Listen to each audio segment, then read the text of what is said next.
You're listening to the Scottish Football Forums podcast, the home of Scottish football banter.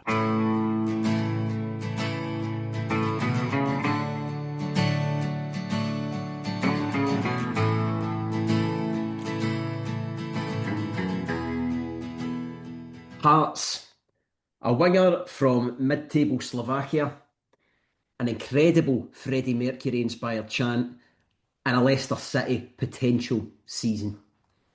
Rangers swimming in Loch Lomond with the worst manager in their history and a director working 25/8 to somehow clawing back a league challenge from the abyss.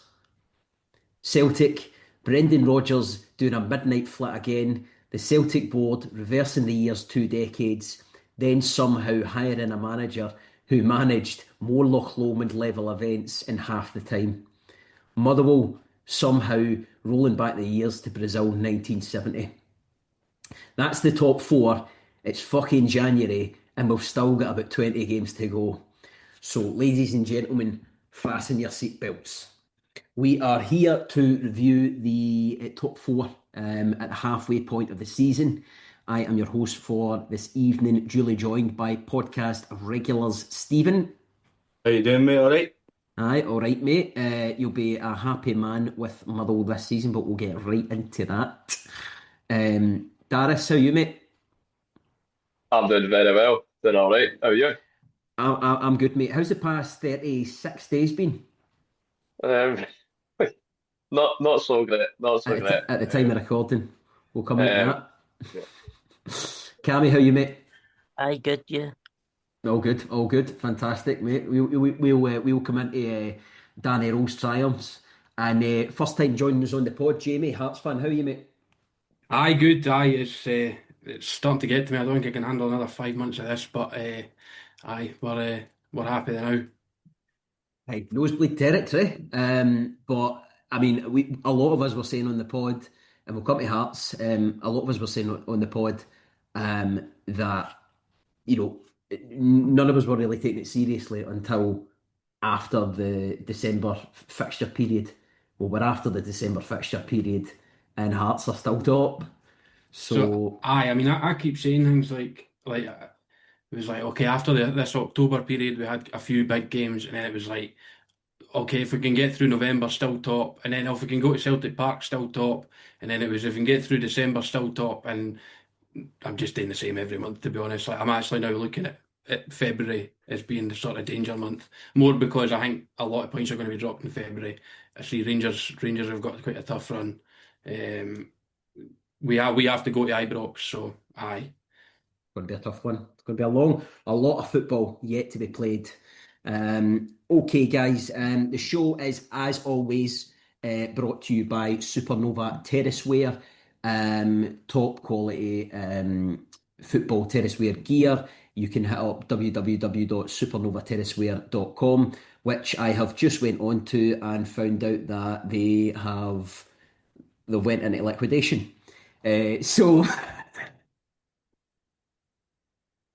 You'd only be a Rangers fan mentioning that.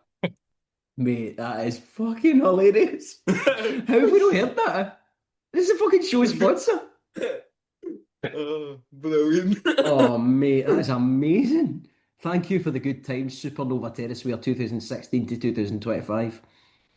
Mate, that is no amazing, obviously, but it is fucking funny how I've just looked at that live. Incredible. Oh, brilliant. I need to message James and find out what's happened. Well, look, if he's got any stock left, check it out. It's top stuff, but obviously all his gear must be away. That's why he shut shop. Right, okay, lads, we'll come at the table in order of merit. So we'll come to Hearts first. Jamie, this has been a season unlike anything that we've seen. Look, I mean, actually, see before I come to Hearts, lads, this I'm putting it out there. This has been objectively, as a neutral, this has been the best season Scottish football has seen in probably 25 years. In my lifetime, I'd go as far to say. I'm 32 and I cannot remember this season like it. It's been fantastic. It's fucking magic, yeah. Yeah. What I was saying, one of my mates in the gym the night was like, you cannot look at any team and there's not stories. I mean, the only team that's having, for me, the only team that's having like a pretty normal, un kind of uninspired kind of season would be Dundee United. See, every other team you look at and there's like stories, even down the bottom, Livy with Martindale and Dundee with Stephen Presley coming out with dress like your gran every week. It's unbelievable, isn't it? It's been crazy as well. But Aberdeen as well. I mean, they've been well below under par as well. So it's been crazy. It's been a crazy season. Obviously the Hearts been top of the league, and you've got Aberdeen who are eighth, and then Motherwell playing, the best football that I've seen. From this season, they've been Beth Alaska's done some job. So yeah. It's a bit of a cliche as well. I often like you'll hear folks say, "Oh, everyone can beat everyone," but I mean, it fucking feels like that now.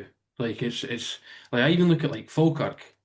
I, my prediction for Falkirk at the start of the season was that they would be well clear of relegation and they would almost kind of coast through this season on vibes. That's exactly what's happened.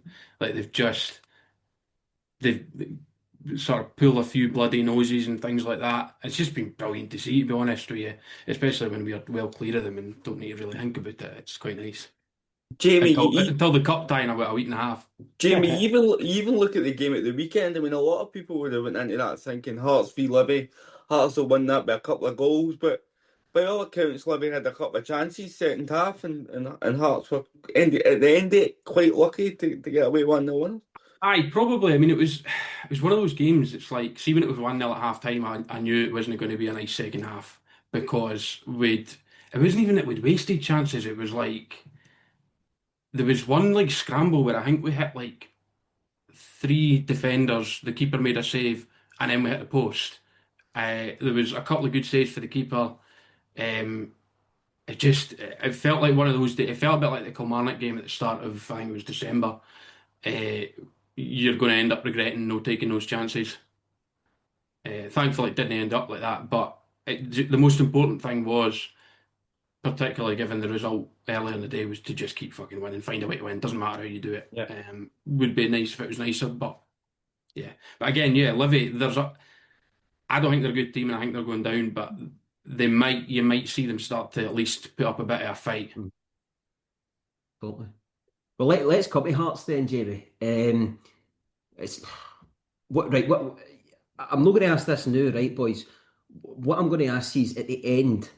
I'm going to ask you what your top four is in the order. So you have a bit of time to think about this. What your top four is, right? And if it's not one of the four that's on this pod, then you can say that. But what order is it? Where's your team going to finish? And summarise your season so far in one sentence, right? If you can. But Jamie, Hearts' season.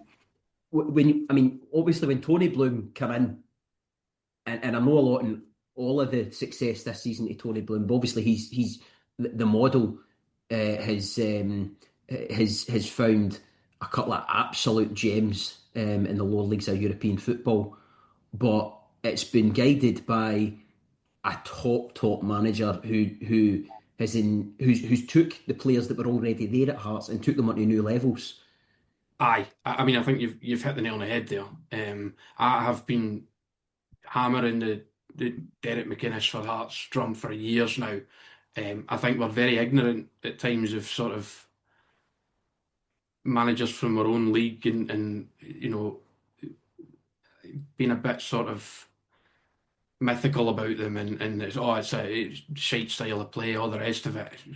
Nonsense, absolute nonsense. If a good manager's a good manager, he's a good manager, if that makes sense. He's the guy. The guy's done well everywhere he's been, apart from Bristol City. But I mean, like that's a fucking nonsense club. Why would you take over it? They're like them in Millwall. Like, why would you bother? Like, why would you sign for them? Why would you manage them? What's the point? But yeah, it's like he's come in and he would have done well regardless. But I think just having that, it's almost like we're riding the crest of a wave just now. It's sort of Tony Bloom's come in and he he's just sort of sometimes you just want that lift. It was the same when Anne Budge came in at the start and we ended up winning the championship at a canter. A lot of that was purely down to there was just a freshness about it, something really sort of, and I think we've managed to line things up well. We're not just if we started signing players using Tony Bloom's supercomputer, we've got a good manager to do it. We didn't have that last season. It's a sort of it's a perfect storm, and I'm more than happy with it. And like you say, he's really are riding the crest of a wave. It just seems to not be stopping. And to be honest with you, I think it's probably that crest of a wave's probably been helped by the fact that the performances against the Old Firm have been fantastic as well this season, eh? I've never known Hearts so well. I think once I can think of in the top league anyway, where we beat Celtic twice, and one of them was there was under Stephen Naismith we beat Celtic twice, but to be in January played what we played 4 games against the Old Firm, won all 4. Like that's mental. That's like that just doesn't happen. It is, however, like on the flip side, that is probably where the title could be won and lost going into the next, 4 games against them. We've got to go to Ibrox, and then we'll have another trip to Celtic Park after the split. So I'm still a bit wary of will we revert to typical Hearts at Ibrox and chuck in 5 goals, play a mad offside trap, things like that. But I've had a few feelings like that over this season, and it just seems like every single time there's a challenge put in front of us at the moment, we're kind of just taking it in our stride. Like going to Celtic away, I gave us no chance for that game because we were actually starting to kind of slip in form, and then to get pretty much comfortably win at Celtic Park. I know they got a goal at the end, but like to comfortably win at Celtic Park, like that was mental. Like never saw that coming in a million years. And then that set us up for the week after we played Falkirk. If we'd have gone into that Falkirk game, on the back of what would it have been then 6 games without a win. As I said about Falkirk earlier, I wouldn't have fancied us going there. And then you win the Falkirk game and it rolls on into the Rangers game, and Rangers come to Tynecastle because of the form we were in. I was confident, like I really did. I was quite comfortable with it. I wasn't really nervous at all. And in the Hibs game, the Hibs game was weird because I fucking hate losing derbies, obviously, and I was absolutely fizzing, but it felt almost like a game in isolation. It didn't feel like a season-defining game because I was quite confident we would bounce back against Livy. Aye. Stevie? I think there's two big differences in Hearts for me this season in comparison to previous seasons. I think one is the 2 additions, 2 players up front in Kizarides and Braga. And I think what Hearts have lacked for seasons is pace. That they give you that in abundance, they give you that threat to then go in behind. I think almost with Hearts, you kind of felt that if you stop Shankland, they're pretty easy to play against, but it's certainly last season. Although in saying that, Shankland spent a lot of it playing as a 10, which is baffling. And to me, the other big thing is that they look more solid defensively. I've always thought the Hearts teams are soft. Right. We have been for years. Soft, and you look at it now, they've got Stuart Finlay in there, Craig Halkett, who gets a goal at the weekend, and they carry a threat from set pieces. They've scored the most goals for set pieces in the league, although Manny Fernandez is trying his best to kind of stop that. Seems to be scoring for one every week, but I just think that those 2 caveats, if you like, are the reason that Hearts are having a great season. I think you're spot on, because I think in the past, the accusation that's been levelled at us has been like an over-reliance on Shankland, whereas like just about every position, there's just dangerous players there now. We've got a solid goalkeeper, which makes a huge difference. Yep. We now look like we might have a right back that can actually get forward and cross a ball. The 2 centre halves are, I think they've about 10 goals between them. Harry Milne playing for Partick Thistle this time last year, like that's wild. Like, he's the mental thing about that was we had Alex Cochrane at left back, got rid of him. He was brilliant. Got rid of him. Got a better left back in. Got rid of Penrice, and then got another better left back in. Like we seem to have upgraded on left backs for peanuts. And then obviously right wing has been the sort of the position that we've been the weakest. We haven't quite been able to switch sides, and there's been a couple of times in games that Kizarides has gone over at the right hand side. And it's like he's good, but it's no. You can tell that's not his sort of thing. In the midfield, like Devlin and Benny, like walk into any team in the league. Even now, I think Rangers and Celtic they would walk into their teams now. And as I say, left wing you've got Kizarides, and then up top you've got guys that are just going to score goals and cause chaos. So that you're absolutely spot on. It's having a multifaceted team is just night and day different to what it's been for the last few years. Travis. I think the fear for us, well, I know Hearts are top of the league 6 points ahead, but like obviously you're going to get teams that are sniffing about for like Braga, because how well he's done this season. So you're gonna get that. Will the Shankland rumours be back? I mean, we'll see what happens with that. But I think this Chesnikov guy, I've seen you've signed. He's a winger, isn't he?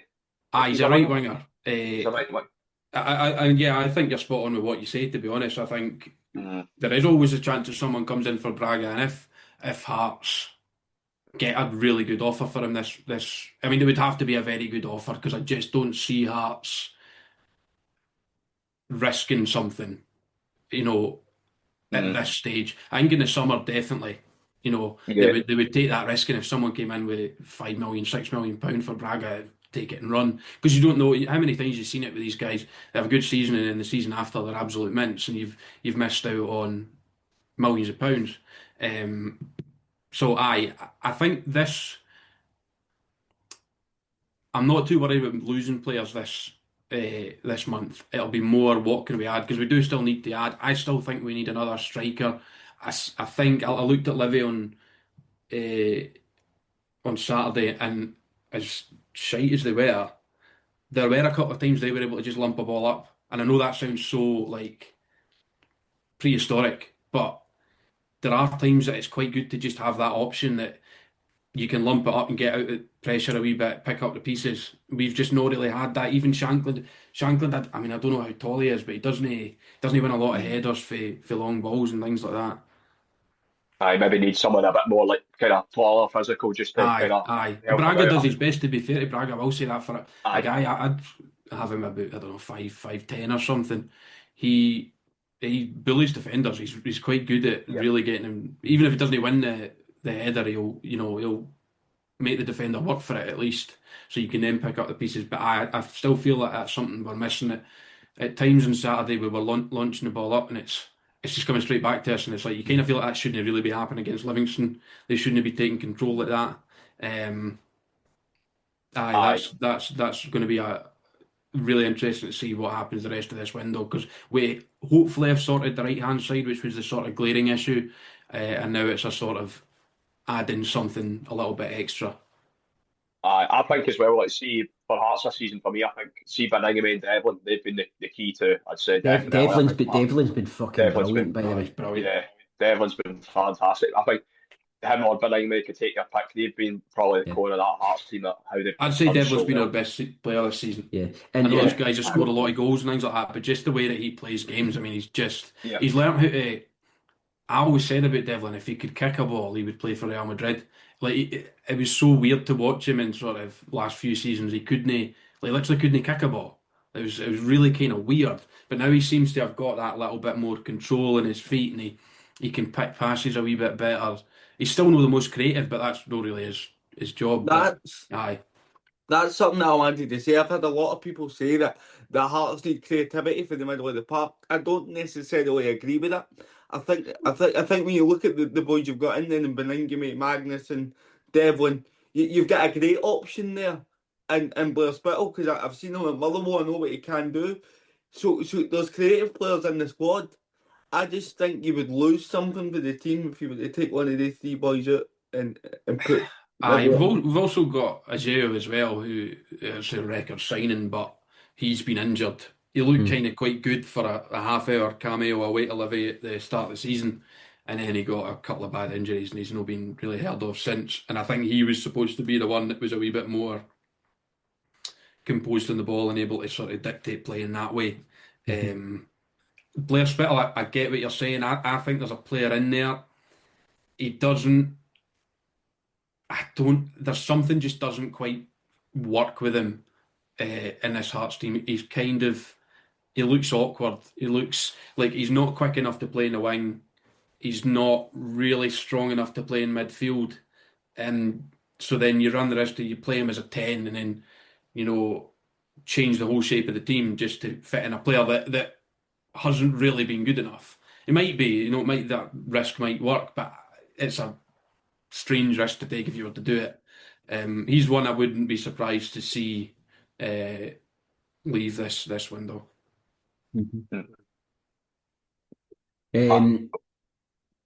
Hot on the heels of Hearts though are the now second place Glasgow Rangers.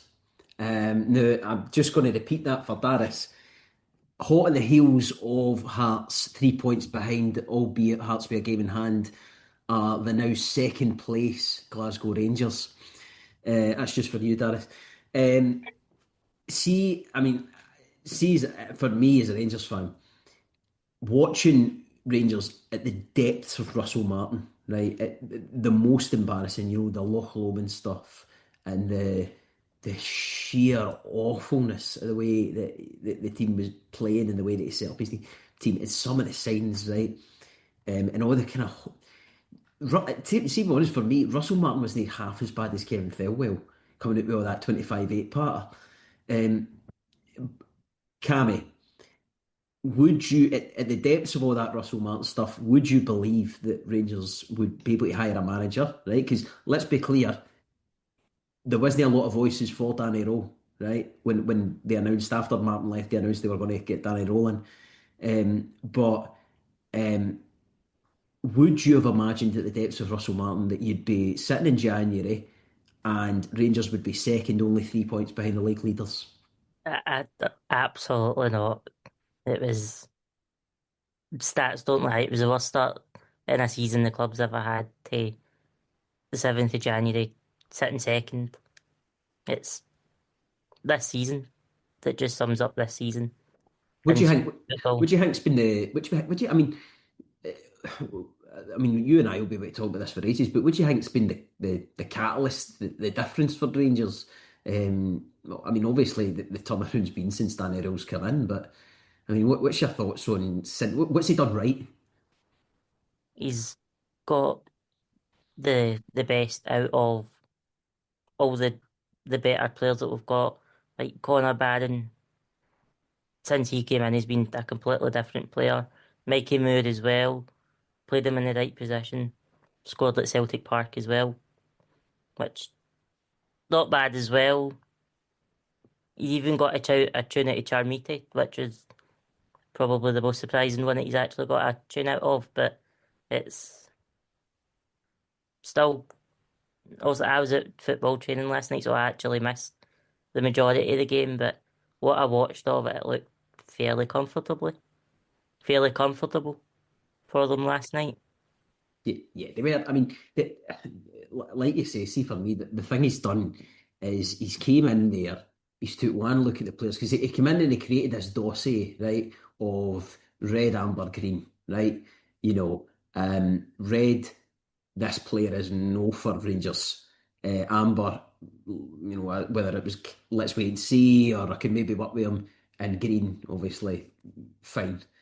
And there was a really telling moment, probably about 5 weeks ago, and he was in a press conference, Danny Rowe, and he was asked, what does this team need? One of the journalists asked him, and he actually just went like that. And that really told me that the group of players that he's got are garbage. But like you say, he's getting the most out of play. Charmiti, That performance on Saturday against Celtic from Chermiti, I could have never imagined that in a million years from Chermiti earlier on in the season. For most of the, I was convinced he was a YouTuber. I was convinced that he'd done a Graham Souness and who was that guy Graham Souness get done with down south? Ali Remember Dear. that Ali Dia? I was certain, absolutely certain that Kevin Thelwell had been Ali Dia'd because there's no way that the guy I was watching was a capable footballer and was worth 10 million, or was well, he is worth 10 million because we fucking paid it. Um, but he's just done absolutely phenomenal. And one of the things he's doing, Stephen mentioned him earlier, guys like Manny Fernandez earlier in the season looked completely average. Do you know you're spending? I think he was 3.5 million, and I looked at him after one or two games of the Martin. I thought, fucking hell, man, I can't believe we'll pay 3.5 million for this guy. And suddenly he's scoring. He's scoring week on week because he's absolutely enormous. By the way, I've seen him in person. He is fucking huge. He must be about 6'7", and um, for guys like him, even defensively, last night he looked completely comfortable, albeit Aberdeen get the manager and they're playing crap. But he looked totally comfortable. He looked all right against Celtic as well. Um, but I think where we aren't in comparison to Hearts and to Celtic is we don't have that strength and depth of squad. This window this window right now that is open right now is going to have to be a big window for Rangers. We are going to have to sign three or four starting top players. There's going to have to be money invested in the squad. Is that fair to say, Cammy? Yeah, they need a left back. Can't stick with McGoma. What No. happens if he gets injured?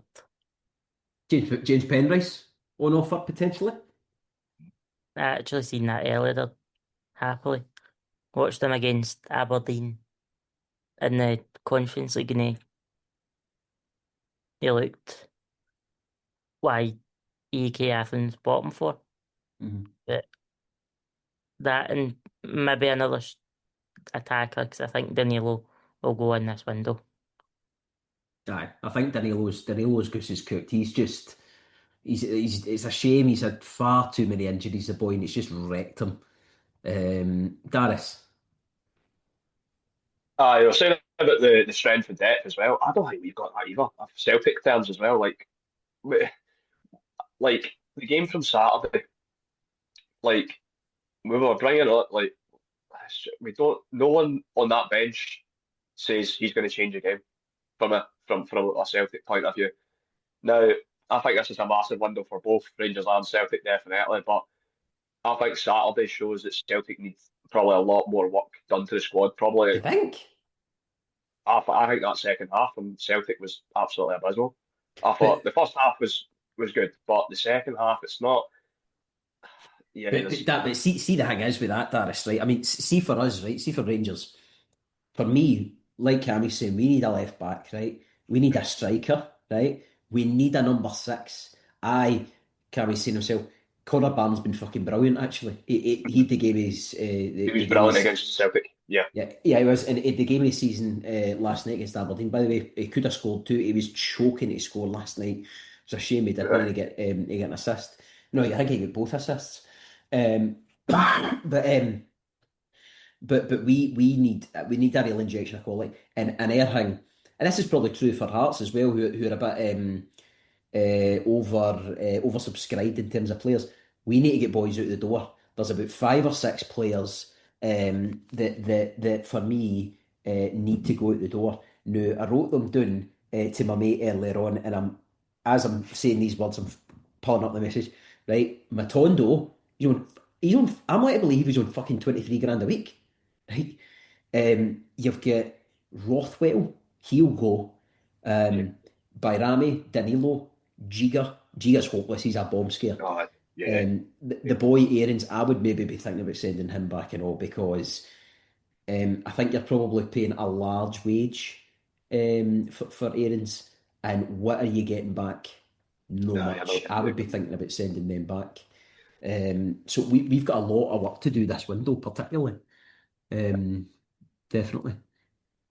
I thought that second half, but from uh, at Celtic Park, but like the first half for Celtic were done pretty well. Unlucky not to score more chances, but the second half, like Rangers had, I think they just had more stability.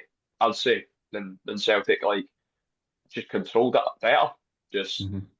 the second half just controlled the game. The amount of space that Raskin and Barron got, especially in the second half, was pretty concerning from a Celtic point of view. But I would say out of the two teams right now, I would say Celtic need a striker. Need probably Kasper Schmeichel. I think for me is don't know what's happened to him, but for Rangers, I think it'll be interesting. Be an interesting January transfer window. Oh, aye. The big two, You but better I build it. definitely think I definitely think Celtic need to get a few bodies in, especially up front. Yeah, and then Rangers as well. See how they get on under Danny Rowe. But Rowe steadied the ship. I mean, he's got, as I said, got a tune out of Yeah. players like, Mikey Moore. Thought Moore was great second half against Celtic as well. But Barron and Raskin, Barron's been absolutely exceptional now Yeah. under Rowe. Hmm. Stephen?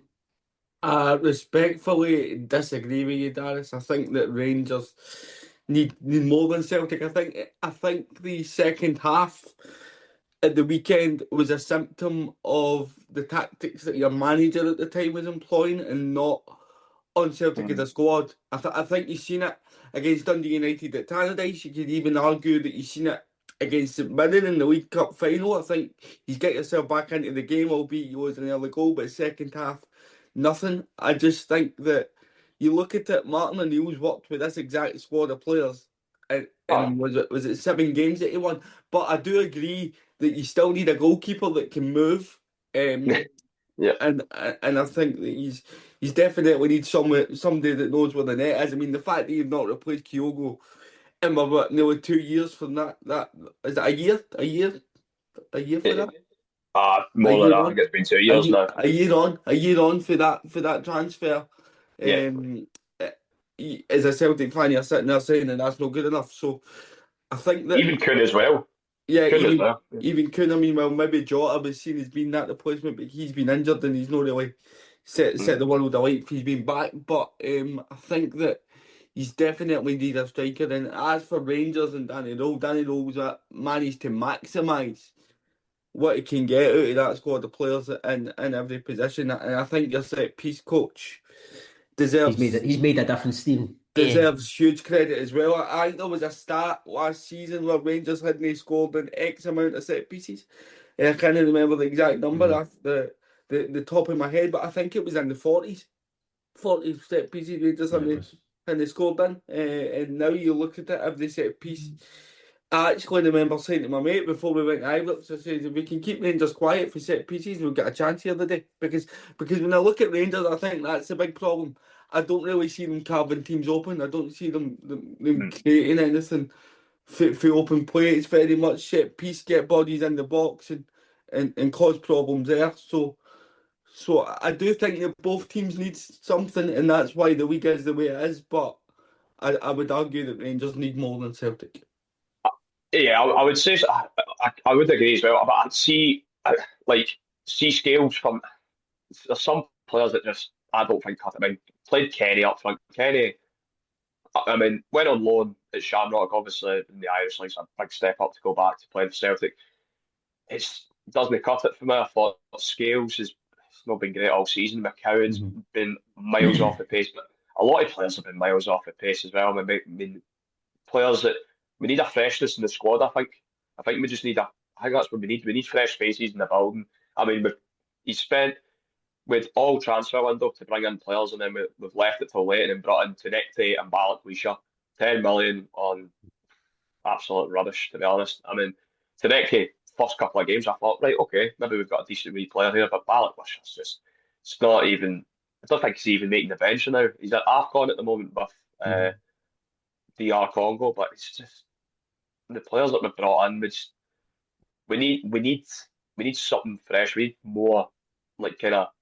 I think there's a good few players that either don't cut it or they've been there too long. Like Maeda wants out the door as well. We could see that from after the Almaty game. In fact, he probably wanted out the door from last season, but I think there's a lot of work still for Celtic to do. Jamie? Yeah, I was just going to say, I think you're spot on with saying, Rangers need to make signings. My concern for Rangers and Celtic to an extent is you're working in a notoriously difficult transfer window. And I think that's actually somewhere that Hearts have really kind of maybe got a bit of a head start on Rangers and Celtic. And that, we're 7 days into the transfer window and we've kind of, providing these players turn out as good as we hope them to be, we've plugged those gaps already. The longer the transfer window goes on, the Rangers and Celtic start getting desperate and they'll go and sign another one of these guys for £4 million that plays 5 times and, leaves 3 years later after 10 loan spells because they were too shite to ever get a game. That is, I think Celtic and Rangers fans are maybe need to be a bit more wary about how this transfer window could go. I think in saying that though, there isn't really any reason if you can get, the base that Rangers have to work on at the moment, short term, medium term, through to the summer, isn't awful. It's they're winning games. They might not be great, but they're winning games. So if they can just add one or two, don't do anything too crazy during the window, you might find that could be what wins them the title. Again, it's like, how many guys have they signed over the years though that have been absolute shite? And who's to say this is going to be any different? Celtic, I think they're a bit more kind of lopsided in certain areas of their squad. They don't have the sort of same basis to work on, but you also think Martin O'Neill comes in there, the pressure's off slightly. I kind of feel that with Celtic now, that the pressure's off a little bit. Because no Celtic fan's going to get on Martin O'Neill's back. So the team can kind of just get on with things. It'll be interesting to see how that develops. But I think the transfer window, it's not as easy as folk think it's going to be. And that's for Hearts as well. Chesnikov could end up being absolute shite. I've seen it a million times. Particularly with guys that take 3.5 years to get here.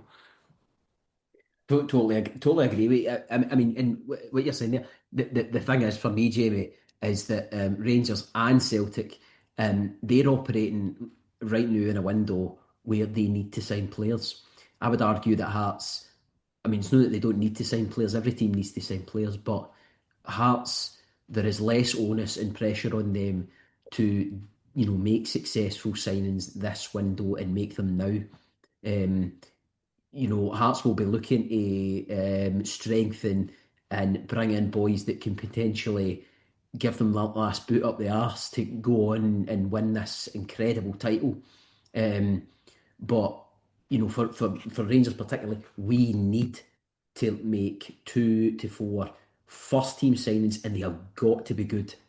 And that's doing that in January is a really difficult thing to do because you're looking at boys who are maybe not going to be playing. You might be looking at boys who are got 6 months in their contract to be running down. Can you get them on a bit of a deal now?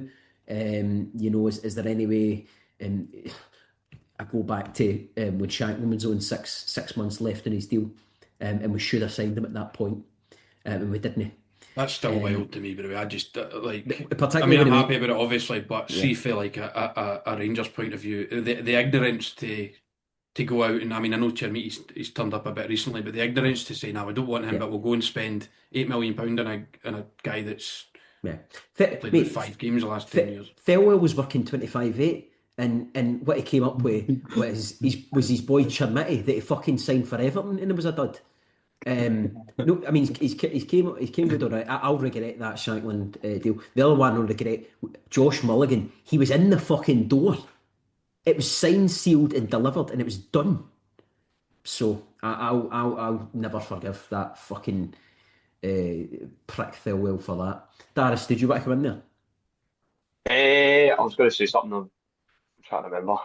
I would say what I was going to say is that looking through the squad, the Rangers squad especially, it's just bloated. There is a good few players that you need to get rid of, and like Matondo, you know, Aarons wasn't cutting out when he signed as well. I don't know how Ant-Man's been getting on. Has he Is been it injured? still playing? Is he injured as well? Injured. He's not really. I think as with Ant-Man, I'm one of the ones that I think there's probably a player there with Ant-Man. I think so as Um, well. Yeah, could be a yeah, player as well. but he's got injured at a bad time because he's got injured at the time when Danny Rail's really starting to get a tune out of the players. Mm. So I mean, he's been signed, so I'd probably like to hang on to him, see how he goes when he gets back fit. I think he's been out for about 3 or 4 weeks now, and he's going to be out for another 4 to 5 to 6 weeks. So we're not getting him back anytime soon. So we'll see with him. As I said, there's a few players as well that I would say you need to sign definitely. Hmm. I mean, Penrice is we were talking about earlier. I think he'd be a great signing at Rangers. I Hmm. think when he was at Hearts, he was absolutely tremendous, you know. And he would suit. I think he would suit To a Scottish team like football. Rangers definitely. Yeah, he suits Scottish football. Suits. He knows the game. You know, I think he'd be an excellent addition to Darren Hall's team. Right, Darius, mate. We've left it long enough. Um, look, I mean, we said we would keep the show down to a lean hour, right? And I think at some point SFF will probably have to do a podcast on Wilfred Nancy himself, right? We'll probably have to do a special podcast. We'll need to get you, Chris, Ricky, Paul. Need to get you on a pod and take a deep dive into the 33 days of Wilfred Nancy, right? Um, what I'm going to ask you, mate, has this been the most poisonous season that you've seen at Celtic Park? Oh yeah, definitely. Probably the worst season for Celtic since probably since maybe even the nineties. It just reminds me from hearing it from like older folk as well. You know, like even like my dad when he was like growing up. You know, to the ages. You know, like growing up in the nineties as well. It's like, it just reminds when you listen to the stories. It just reminds it so much like it.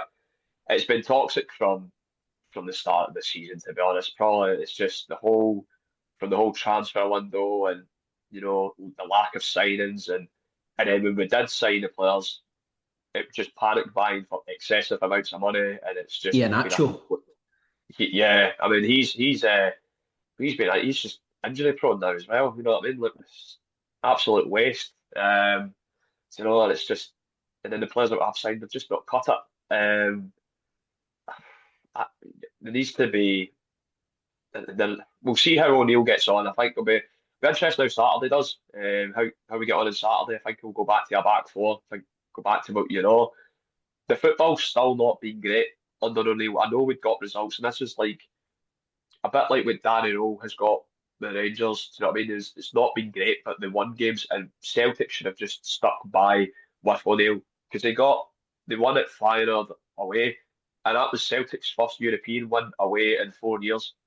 Do you know what I mean? So for the short space of time that he was in the first place to come back, you know, to Feyenoord game and then winning the cup semi-final against Rangers and then steadying the ship and then the board get this, you know, Wilfred Nancy guy and it's been a complete car crash.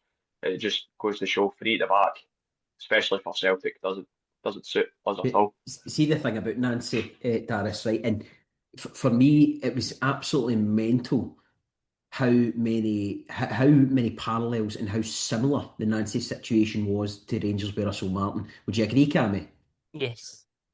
I mean, yous have been bantered here. Right, yous have been bantered here. See the past 33 days. It feels like a microcosm of how I felt about my club for the past 14 years. Right?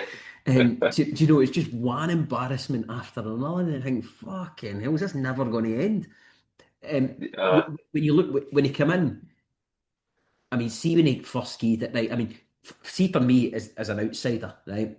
When I knew this guy's in the ring movie, was that interview where he came out and he said, it's not about winning or losing, it's about performances. oh yeah. Yeah, you don't come out with that at a club like Celtic or Rangers. Winning, you've got to win every single game. You've got to try and win all the time at a club like Celtic at Rangers, coming out and saying it's just about performances. It's not what it's about. You know, when you're going to a club like Celtic, Rangers, any of the big two, you should know it's, you've got to win every single game. You've got trophies in the line, you want to get one up on your rivals, and then, when you're in Europe, try and get further than them. Just always try and progress. But coming up and saying the trophy situation was absolutely bizarre. And then the one that got me was when he was talking about Scottish football and then proceeds to mention Carlisle, when Carlisle's not even in Scotland. So that's when I completely lost it with Nancy. Mate, Yeah. I'm not joking. That was actually that was like an Alan Partridge clip. Do you know what I mean? Like, I've nearly signed for Carlisle. I Yeah. genuinely was like an Alan Partridge sketch. You were like, are you fucking having a laugh, mate? Jamie. Yeah.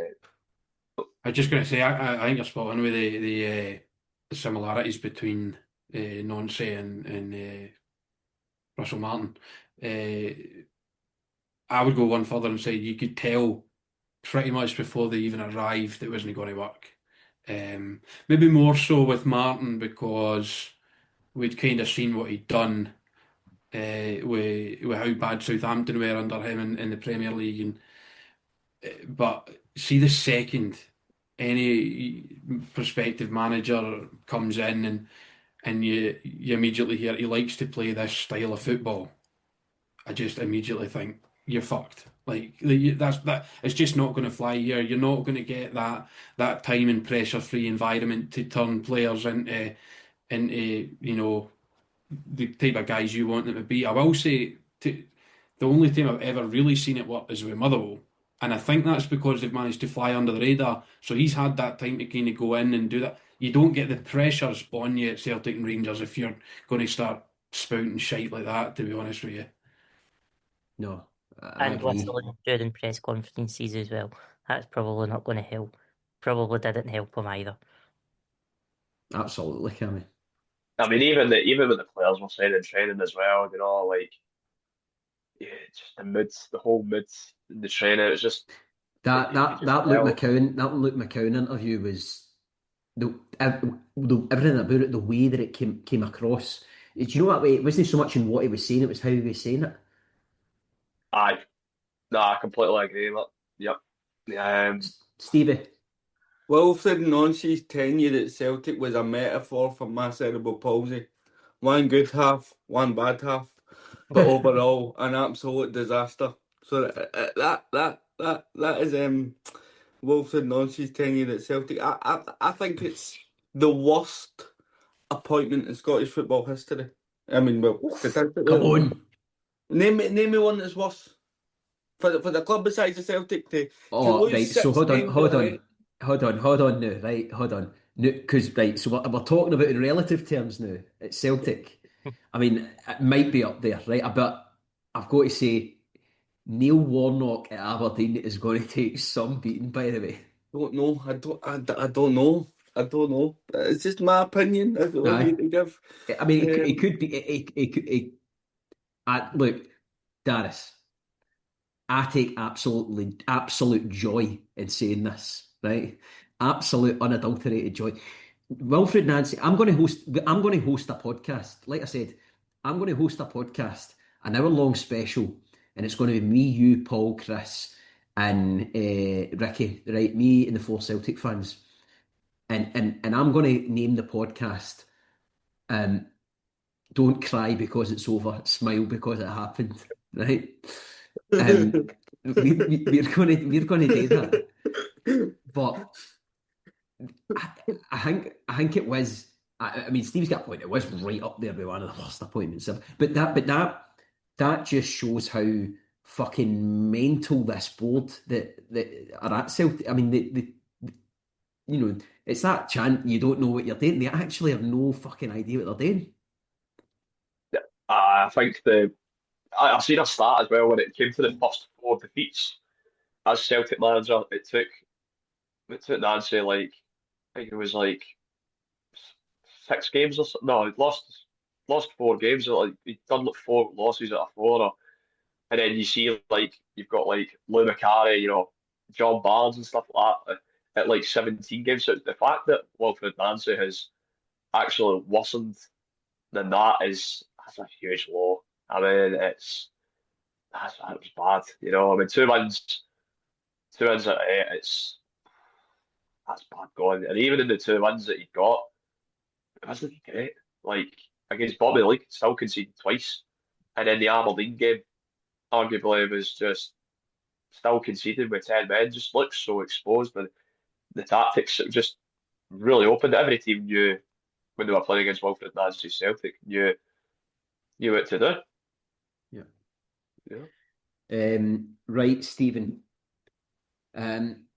You'll need to explain how Motherwell FC in North Lanarkshire have managed to achieve time travel at Fir Park, because somehow, as alluded to in the intro, Motherwell have transformed it into Brazil 1970. Aye. And it's happened, like Jamie alluded to. It's actually, for me, it's actually happened because he's weren't getting brilliant results at the start of the season, and then somehow, I don't really remember at what point, but somehow it was that semi-final game. No, you weren't there in the semi-final. What the fuck am I talking about? We were against you were. You were. No, it wasn't. No, you were shite in that one. But there was a game. There was one particular game of the season where you were fucking unbelievable, and then you were just like, "Hold on, what's happening here? Is this the best Motherwell team you've ever seen?" It's up there. It's up there with the McCall team. But I think the reason I'm not saying that it is because we're only halfway through the season. I think that come the end of the season, I'm 99.9% confident that I will be saying that. But you're asking me, George, you asked me how it's happened. It's happened because the executive board went and said that we want a manager that's going to play this way. Oh, there he is. There he is, getting himself pat in the back, yeah?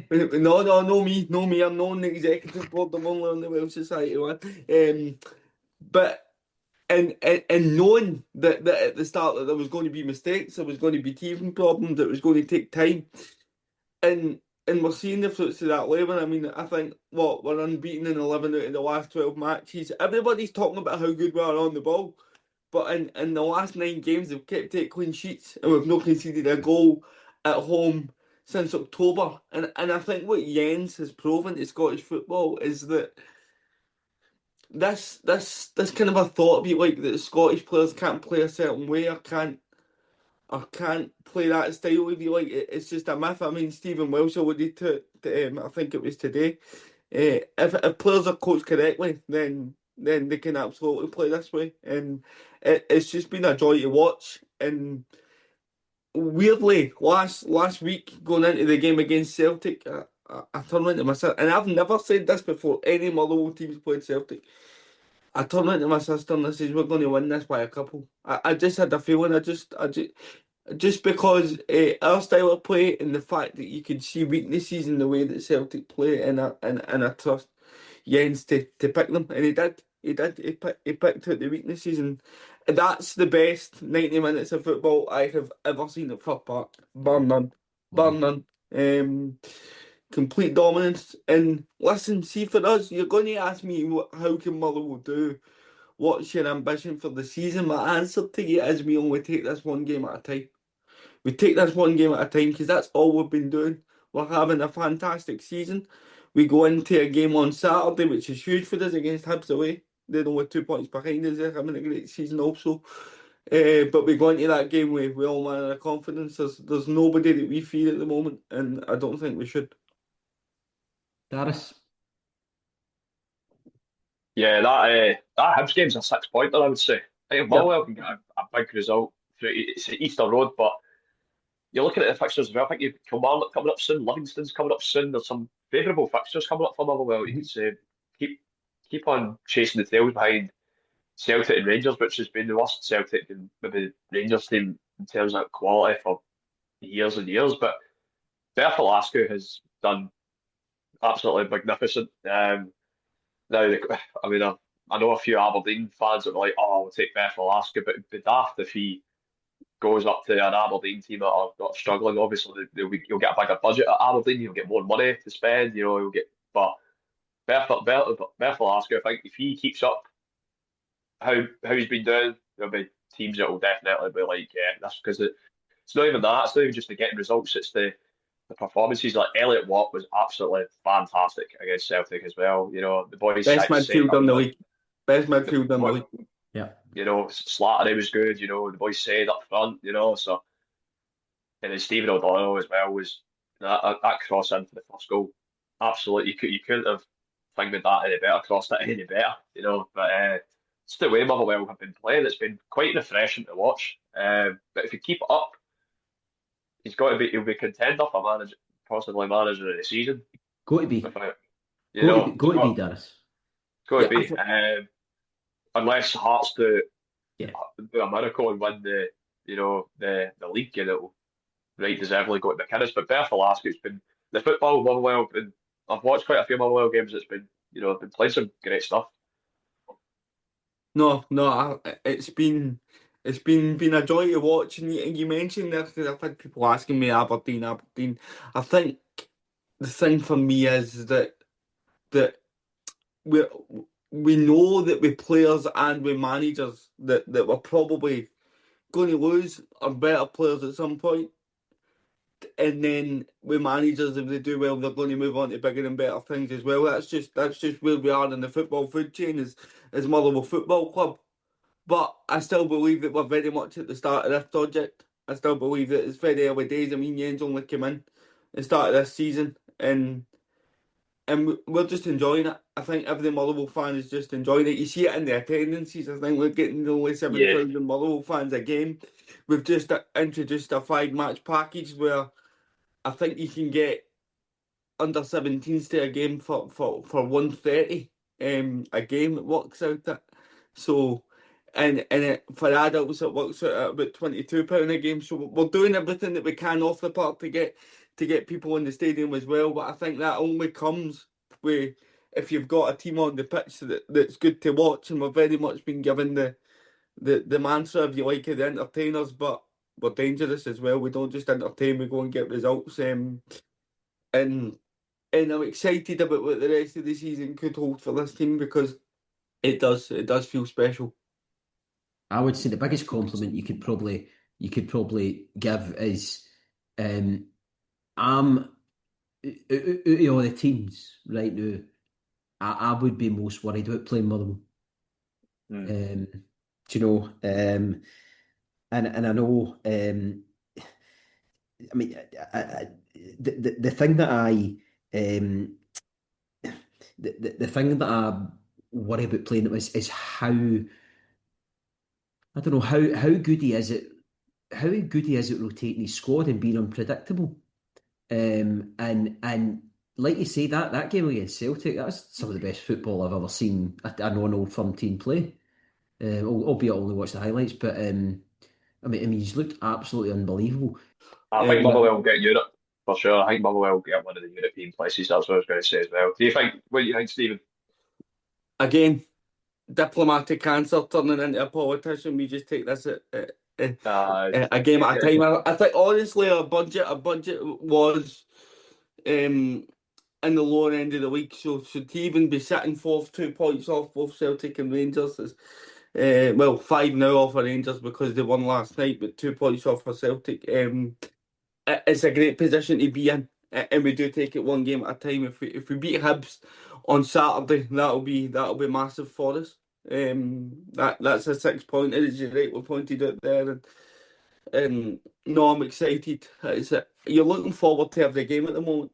And I think that one, you've got a sold out Easter Road with Hibs, by the way. Make it a fiver for everybody to get in. They deserve a shout out for that. That's absolutely fantastic. And both home and away ends are sold out, and it's the tie of the weekend, and hopefully we can come away with 3 points, because I think that needs to be our aim going into every game now.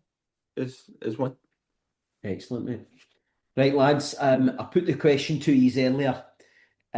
Your top 4 in order of how they are going to finish, right? Now we'll go from bottom to top, right? So I want you to give me 4-3-2-1, and then if you can give me how your season has went so far in a single sentence. We'll start on fourth, Stephen with Motherwell. How's the top four going to finish? There's a lot of Motherwell fans out here that aren't going to like the answer I'm going to give. And there'll be a lot of non Firm fans that won't like the answer, but I'm going to go Motherwell fourth, Hearts third, Rangers second, Celtic first. And your season in one sentence. One sentence. One of the best I've ever seen. I might take that one off away by the end of the season. Oh, right, But okay. For now, one of the best I've ever seen. So that might change come the end of season review shows. Aye, hopefully. Fantastic. Hopefully there's a change. Darius, sitting in third. How is 4-1 going to finish up for you as a Celtic fan? All right. I'm actually going to go. I think they will. Surely they're too big a club to be down that low end of the table. But I'm still going to go Aberdeen fourth. Wow. I'll go Hearts third, Rangers second, Celtic first. I think Aberdeen, if they get a new manager in, they should have that form. They're too good to be down that low end of the table. They've got to have that form. They've got decent enough players, but it's going to be close because you can. There's no much. I don't think a difference. If we can hit a bit of form, they will get into the top six. It all depends, who they get in as the manager. But I thought against Rangers, I heard they were pretty poor, but I think Aberdeen are too big a club to be that low down. You having that, Stevie? It's his opinion into it, don't they? I would agree with it, but opinions are like arseholes, aren't they? I know, certainly are. Darius, Celtic season in one sentence, if you can sum it up. Chaotic. Absolutely chaotic. It's been absolutely mental. I think from the start of the season, from not making the Champions League, it's been bland. It's been, but at times, but it's just not exciting. But it's been chaotic, just off the park. It's the whole boardroom situation with Tisdale, as well when he was on the door. By the way, that was an absolute, shocker of an appointment as well. He was he's been at the lower depths of English football. I believe he was at Stevenage and Exeter and teams like that. And then, but frantic. It's been a roller coaster. Could put it as that. It's been an absolute roller coaster. Fuck me, you've actually just fucking stole my line there. By the way, absolutely chaotic. Then, Cammy, right, mate. Number 4 to number 1. How's it going to finish? What's Rangers season been in one sentence? I think it'll be Hibs in 4th, Hearts in 3rd, Celtic in 2nd, Rangers in 1st. Look at Stephen Reside's face. Listen, this boy is living. Listen, we've been flying under the radar all season. We'll continue to do that, no problem. That's fine, no problem. No problem. Right, Cammy, Rangers season in one sentence. If you can, similar to that, mate, if you can sum it up. They went for the lowest of lows with Russell Martin and Loch Lomond, and I'm getting escorted out the stadium to being in the middle of a title race in 6 weeks or something. So it's absolutely bananas. Absolutely bananas. I'll go with that, mate. Jamie, top of the shop. Hearts, top of the league at Christmas for the first time since the 1990s, I believe. How's it going to finish, mate? Put your balls out on the table. Well, I'm feeling quite smug because I actually said Motherwell to finish 4th at the start of the season before I'd even seen them play. Wow. And I'll stick to that. I don't know what gave me that feeling. I just had that feeling. So I'm going to stick with that. Motherwell to finish 4th, and I'm going to say it. I think Rangers to finish 3rd, Celtic 2nd, and Hearts to win the league. I think it's going to happen.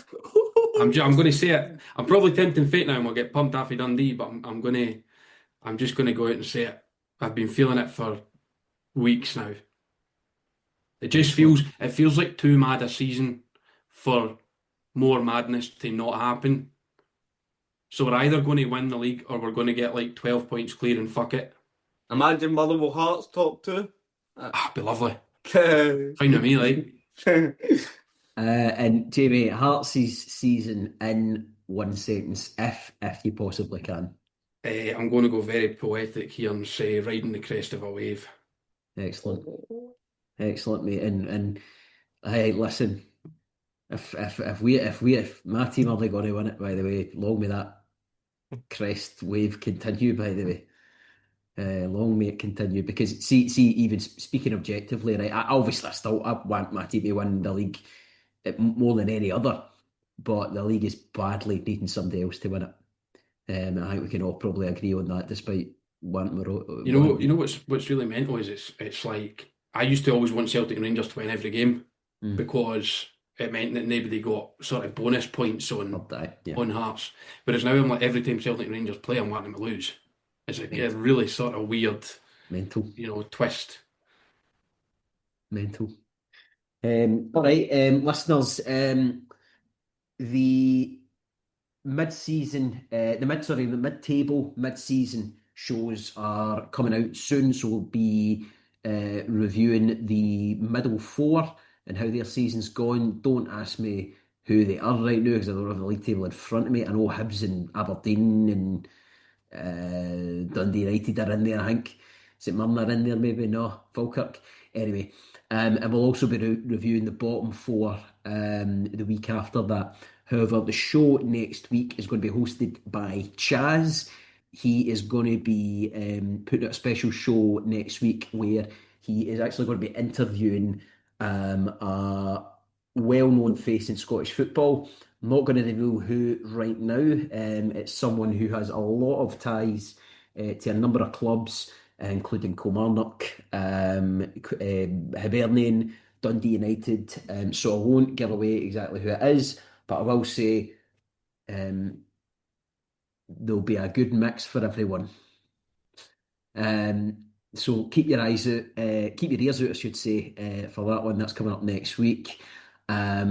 We will continue with the review shows ongoing, and there is not much more to say, lads. But as always, happy football.